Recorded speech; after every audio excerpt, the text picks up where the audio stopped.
बिस्मिल्लाहिर्रहमानिर्रहीम। ये फिर आज हम पढ़ेंगे रियल एंड अपीयरेंट वेट। तो रियल वेट क्या होता है और अपीयरेंट वेट क्या होता है।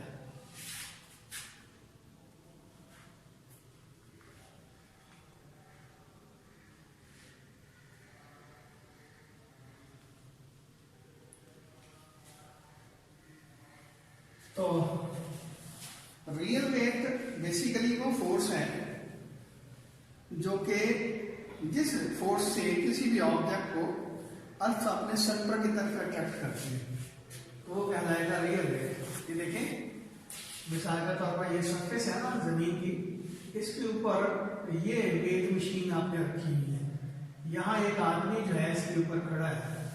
तो ये स्केल जो है, ये बाथरूम स्केल्स को हम कहते हैं, ये स्केल इसका जो वेट बता रही है इस आदमी का, वो एक्चुअली रियल वेट होगा। अब रियल वेट और अपीयरेंट वेट, इसमें फर्क क्या होता है? यानी कि रियल वेट तो वो फोर्स है जिससे जमीन किसी भी ऑब्जेक्ट को अपने सेंटर की तरफ खींचती है। अब अपीयरेंट वेट से क्या मुराद है और क्या रियल वेट, जो अपीयरेंट वेट होता है हमेशा रियल वेट के बराबर होता है? इसको समझने के लिए हम एक एग्जांपल कोट करते हैं। तो उसमें ये देखिए, ये आपके पास एक लिफ्ट है, एलिवेटर है। इस लिफ्ट के अंदर यहां एक वेट मशीन, यानी कि ये कह लें कि स्प्रिंग बैलेंस लगा हुआ है और यहां वेट बांधा हुआ है, और यहां एक फर्स्ट ईयर का बच्चा जो है इसका वेट जो है ऑब्जर्व कर रहा है ये वेट मशीन के ऊपर। अब ये जो स्प्रिंग बैलेंस होता है, अगर इसका इंटरनल स्ट्रक्चर हम आपके सामने रखें तो कुछ यूं होता है कि इसमें यहां ये जो हुक होती है इसके साथ ये स्प्रिंग लगा होता है, और स्प्रिंग के नीचे यहां एक पॉइंटर होता है, और पॉइंटर के नीचे जो है एक रॉड होता है इस तरह, और ये रॉड जो है इस तरह बाहर निकला होता है इसके अंदर से। ये जो हमारा स्प्रिंग बैलेंस होता है उसकी बॉडी के अंदर से ये ऊपर इस तरह ये स्प्रिंग बैलेंस जो है वो कुछ यूं होती है ऐसे, यानी कि इसके अंदर ये स्प्रिंग है, उसके साथ हुक लगी होती है, यहाँ पॉइंटर होता है, पॉइंटर बाहर होता है, और यहाँ जो है वो डायल लगा होता है, यहाँ डायल लगा होता है इसके ऊपर, यानी कि ये रॉड जो है इसके अंदर होता है और ये डायल जो है इस तरह लगा होता है, और ये जो पॉइंटर है ये बाहर डायल के ऊपर जो है स्लाइड कर रहा होता है, यानी कि ऐसे समझ लें कि ये आपके पास रॉड है ना, ये वाला, इसके साथ इस तरह पॉइंटर लगा होता है, और स्प्रिंग जो है इसके अंदर होता है, ये ऐसे समझ लें, और ये बॉडी है, और यहाँ जो है ये ऐसे समझ लें, ये बॉडी है वेट स्प्रिंग बैलेंस। ये अब देखिए कि यहां से ये हुक बाहर निकली हुई है, जब सॉरी ये जो है सारी की सारा स्प्रिंग इसके अंदर ही होता है। अब जब यहाँ पे लोड लग पाएंगे तो क्या होगा? जाहिर है ये स्प्रिंग जो है एक्सटेंड होगा, स्प्रिंग एक्सटेंड होगा, तो ये जो पॉइंटर है ये जो यहाँ स्केल लगी हुई इसके ऊपर स्लाइड करेगा। तो यहाँ ये लिखा होता है 0 1 2 3 4 5 6 7 8 9 10 इस तरह, यानी कि ये वैसे तो होना चाहिए था न्यूटन के अंदर लिखा हुआ यहाँ, लेकिन आमतौर पर ये स्प्रिंग बैलेंस जो मिलते हैं उसमें यहाँ ग्राम्स लिखे होते हैं या ज्यादा से ज्यादा किलोग्राम लिखे होते हैं, लेकिन बेसिकली ये मेजर करता है वेट को, ना कि मास को, लेकिन इसको मास में कन्वर्ट यानी कि किया हुआ होता है जो इसकी स्केल होती है। बादल ये देखिए, ये हमारे पास एलिवेटर है, लिफ्ट है, यहाँ स्प्रिंग बैलेंस लगा हुआ है, यहाँ वेट है, और ये लिफ्ट जो है इनिशियली स्टेशनरी है, ये रुकी हुई है, यानी कि ये पहला जो स्टेप है इसमें कि हम कहते हैं कि जो लिफ्ट है वो स्टेशनरी है। जब स्टेशनरी होगी तो डेफिनेटली ये जो बॉडी है जिसका मास कहने के m के बराबर ही स्टेशनरी होगा। जब ये स्टेशनरी होगा तो इसके ऊपर जो दो फोर्सेस लग रही है, कि एक कौन सी है? वो है इसकी वेट की फोर्स, और दूसरा ये जो स्प्रिंग लगा रहा है अपवर्ड डायरेक्शन, ये स्प्रिंग फोर्स है, ये एक्चुअली अपेरेंट वेट होगा, यानी कि जो हमारा स्प्रिंग वेट मेजर कर रहा है उसका हम नाम देंगे अपेरेंट वेट का। ये बेसिकली होगी टेंशन, ये स्प्रिंग के अंदर है, स्प्रिंग की टेंशन जो है इसके वेट को बैलेंस कर रही है। तो डब्ल्यू डैश जो होगा वो डब्ल्यू के इक्वल होगा। कब? जब ये लिफ्ट जो है वो स्टेशनरी होगी, क्योंकि ये स्टेशनरी है, मीन रेस्ट पे है, इक्विलिब्रियम में है, तो दोनों फोर्सेस जो है इक्वल और अपोजिट है। तो नेट फोर्सेस के ऊपर जो लगेगी एफ वो जीरो के बराबर। कैसे? W minus W dash equal to zero. और ये जीरो क्यों है? इसका यहाँ एक्सेलरेशन जीरो के बराबर है। याद रखें, बॉडी जब स्टेशनरी होती है या मूव करती है यूनिफॉर्म वेलोसिटी से, तो दोनों ही सिचुएशन में उनका एक्सेलरेशन जो है वो जीरो के इक्वल होता है।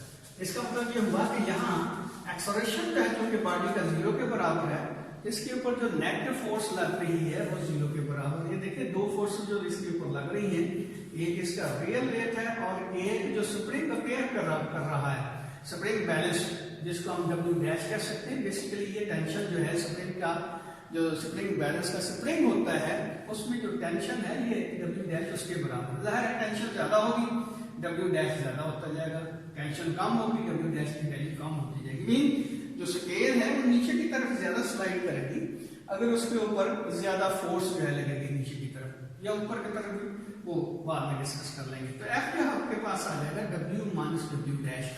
इसका क्या मतलब हुआ? और ये देखिए जब हम ये कहते हैं कि ए जीरो के इक्वल है, तो न्यूटन का सेकंड लॉ क्या कहता है कि एफ जो है वो एम ए के इक्वल होता है। अब ए जब जीरो के बराबर होगा तो इसका क्या मतलब हुआ कि एफ जीरो के बराबर हुआ। इसलिए मैंने यहाँ ये एफ की वैल्यू जीरो के बराबर पुट की है। तो यहां से हम कंक्लूड कर सकते हैं कि डब्ल्यू डैश जो होगा वो डब्ल्यू के इक्वल होगा। यानी कि अब जो स्प्रिंग बैलेंस जो है हमें वेट शो करवा रहा है, जिसको पेरेंट वेट कहेंगे, वो एक्चुअली इसके रियल वेट के इक्वल ही होगा। और वो किसके इक्वल होगा? एम जी के बराबर होगा। अब दूसरा केस हम डिस्कस करते हैं। उसमें क्या है? उसमें यह है कि ये जो लिफ्ट है या एलिवेटर जो है ये यूनिफॉर्म वेलोसिटी से नीचे आ रहा है, नीचे आ रहा है लेकिन यूनिफॉर्म वेलोसिटी से, कांस्टेंट वेलोसिटी से नीचे आ रहा है। तो उस वजह से क्या होगा? ये देखिए ये स्प्रिंग बैलेंस है उसकी तरफ, और इसके साथ यहां जो है ये वेट लटका हुआ है, ये वाला, यही वाला कह लें कि एम के इक्वल है, और यहां ऑब्जर्वर खड़ा है। अब इसमें ये उसी तरह निशान लगे हुए हैं, तो इसका जो पॉइंटर है ऊपर यहाँ पे, तो ये जो पॉइंटर है बेसिकली ये शो कर रहा है इसका वेट। अब कंडीशन फिर वही है कि ए की वैल्यू अब भी जीरो के बराबर है, क्योंकि ये नीचे की तरफ तो आ रहा है लेकिन v इसकी कांस्टेंट है। जब v कांस्टेंट होगी तो फिर इसका एक्सेलरेशन जो जीरो के इक्वल ही होगा। एक्सेलरेशन जीरो होने की वजह से इसके ऊपर जो नेट फोर्स लग रही है वो भी जीरो के इक्वल होगी। और इस सिचुएशन में भी जो एक्चुअल वेट होगा, जो रियल वेट होगा, वो अपेरेंट वेट के इक्वल ही होगा। तो इसका मतलब यह है कि इन दोनों केसेस के अंदर अपेरेंट वेट और रियल वेट आपस में बराबर होंगे। अब तीसरी कंडीशन, इसमें हम क्या करते हैं? हम इसमें ये देखते हैं कि ये जो लिफ्ट है, ये एलिवेटर जो है, उसमें यहां स्प्रिंग बैलेंस उसी तरह बांधा हुआ है ये, और यहां जो है वेट लटक रहा है इसके साथ, इसकी वैल्यू जो एम की इक्वल है, और ये उसी तरह ऑब्जर्वर है जो इसका वेट जो है अपेरेंट वेट जो ऑब्जर्व कर रहा है स्प्रिंग को देख, स्प्रिंग बैलेंस से उसका वेट जो है वो मेजर कर रहा है। लेकिन अब सिचुएशन कुछ यूं है कि ये एलिवेटर या लिफ्ट जो है वो अपवर्ड जा रही है, लेकिन अब ये अपवर्ड जा रही है एक्सेलरेशन के साथ, यानी कि इसका एक्सेलरेशन अपवर्ड डायरेक्शन है। ये देखिए ये यहां पहला केस पर जो था इसमें लिफ्ट स्टेशनरी थी। अब दूसरा केस में हमने तो ये कहा ना कि लिफ्ट यूनिफॉर्म वेलोसिटी से नीचे की तरफ आ रही है, तो इसका एक्सेलरेशन जीरो के बराबर है और इसका अपेरेंट वेट रियल वेट के बराबर होगा।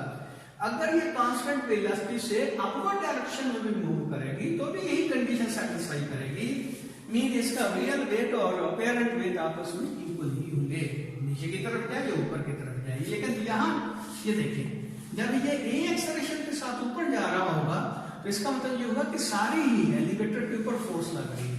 लेकिन हमने खास तौर पर इसको ऑब्जर्व करना है कि इसके ऊपर नेट फोर्स अब 0 के बराबर नहीं है, क्योंकि यूनिफॉर्म वेलोसिटी से मूव नहीं कर रही है एलिवेटर। इसका मतलब ये बॉडी है ये भी यूनिफॉर्म वेलोसिटी से मूव नहीं करेगी। जब ये यूनिफॉर्म वेलोसिटी से मूव नहीं करेगी तो इसका एक्सेलरेशन 0 के बराबर नहीं होगा। इसका क्या मतलब होगा, जब हम कहते हैं कि F जो है ma के इक्वल है, अब a 0 के बराबर नहीं है तो इसका मतलब F भी 0 के इक्वल नहीं है।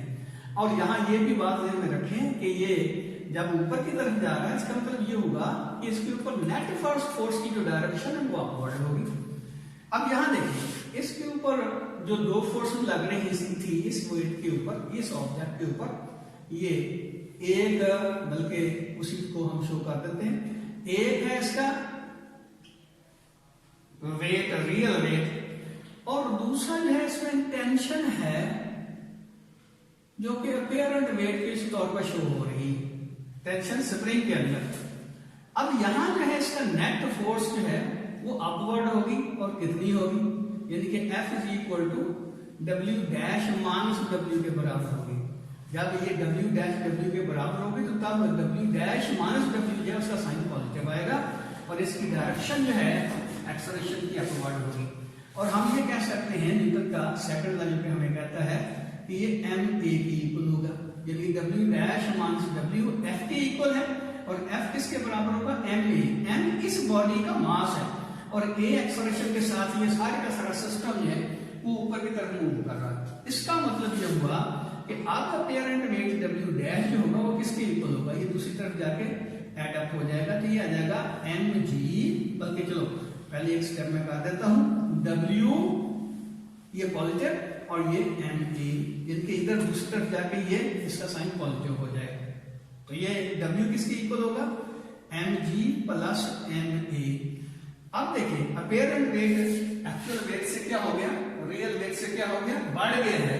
कितना बढ़ गया है, ये डिपेंड करता है कि कितने एक्सेलरेशन के साथ ये अपवर्ड डायरेक्शन में लिफ्ट जो है वो मूव कर रही है। अगर उसका एक्सेलरेशन ज्यादा होगा तो अपीयरेंट वेट जो है वो ज्यादा होगा, और एक्सेलरेशन की वैल्यू कम होगी, अपीयरेंट वेट की वैल्यू कम होगी। मीन ये स्प्रिंग बैलेंस जो है वो पहले से ज्यादा वेट शो करेगा, एक्चुअल वेट से, रियल वेट से इतना वेट जो है वो ज्यादा शो करेगा। अब चौथा केस भी हम देख लेते हैं, उसमें क्या है, ये देखिए कि अगर आपके पास वही लिफ्ट है, एलिवेटर है, और अब ये हमारी जो लिफ्ट है ये डाउनवर्ड आ रही है, लेकिन एक्सेलरेशन के साथ, यूनिफॉर्म वेलोसिटी से नहीं, एक्सेलरेशन के साथ मूव कर रही है, और यहाँ वेट हमने लगाया होगा इसके साथ वही m, और यहाँ ऑब्जर्वर जो है ऑब्जर्व कर रहा है, और ये a एक्सेलरेशन के साथ लेफ्ट नीचे की तरफ आ रही है, इसका एक्सेलरेशन की डायरेक्शन डाउनवर्ड है। अब फिर ये देखें कि इसका नेट फोर्स की वैल्यू 0 नहीं होगी, यानी कि पूरे जो सिस्टम है उसके ऊपर भी नेट फोर्स 0 नहीं होगी, और खास तौर पर यहां देखिए इसके ऊपर भी नेट फोर्स 0 के बराबर नहीं होगी। इसका मतलब यह है कि ये जो ऑब्जेक्ट है इसके ऊपर डाउनवर्ड फोर्स ज्यादा होगी, क्योंकि एक्सेलरेशन डाउनवर्ड है, और अपवर्ड फोर्स जो है उसकी वैल्यू कंपैरेटिवली कम होगी, यानी कि टेंशन जो है स्प्रिंग में, या स्प्रिंग बैलेंस का जो स्प्रिंग उसमें जो टेंशन क्रिएट होती है वो कंपैरेटिवली कम होगी, नीचे की तरफ जब आ रही होगी एक्सेलरेशन एक साथ हमारी लिफ्ट जो है। तो इसका क्या मतलब हुआ, अब नेट फोर्स जो होगी ये F नेट कह रहे हैं, F नेट जो होगी वो किसके इक्वल होगी, W माइनस W डैश, हमने इसका साइन पॉजिटिव रखा और ये बता दिया कि डायरेक्शन इसकी फोर्स की डाउनवर्ड है, तो तभी इसका साइन जो है वो पॉजिटिव आता है। तो कहना ये चाहता था कि W माइनस W डैश जो है वो F नेट के इक्वल होगी, और वो फिर किसके इक्वल होगा, ma के। F नेट जो है ma के इक्वल होता है, न्यूटन का सेकंड लॉ। तो इसका क्या मतलब हुआ कि अब इसको इधर ले जाए, इसको इधर ले जाए, तो ये W डैश आपके पास क्या हो जाएगा, W माइनस ma, यानी कि ये आ जाएगा mg माइनस ma। तो अपीयरेंट वेट जो होगा वो mg minus ma, mean apparent weight real weight से डिक्रीज हो जाता है। कितना कम हो जाता है, ma कम हो जाता है। इसका मतलब ये हुआ कि अगर ये स्लोली, यानी इसका एक्सेलरेशन कम है, तो अपीयरेंट वेट जो है उसमें जो कमी बाकी होगी वो कंपैरेटिवली लेस होगी, कम होगी। लेकिन अगर ये वास्टली यानी ज्यादा एक्सेलरेशन के साथ नीचे आ रहा है एलिवेटर या लिफ्ट, तो उस वक्त इसमें अपीयरेंट वेट है उसमें भी ज्यादा यानी कमी डिक्रीजनेस है वो ज्यादा होगी। W डैश है mg माइनस ma के इक्वल हो गया। अब ये देखिए आखिरी बात कि आपको पता है कि जो लिफ्ट होती है इसको ऊपर सपोर्ट लगी होती हैं, ये रोप होते हैं इसके स्टील वायर्स के जो कि इसको अपलिफ्ट या डाउनशिफ्ट करवाते हैं। तो बेल फर्दर उन ये जो रस्से होते हैं यहाँ पे वो टूट गए हैं। जब टूट गए तो हमारा ये सारा का सारा जो सिस्टम है मीन हमारी लिफ्ट जो है वो नीचे की तरफ आ रही है और अब वो फ्री फॉल हो रही है। तो डेफिनेटली उसका एक्सप्रेशन क्या होगा डाउनवर्ड डायरेक्शन में, ए जो है उस वक्त जी के इक्वल हो जाएगा।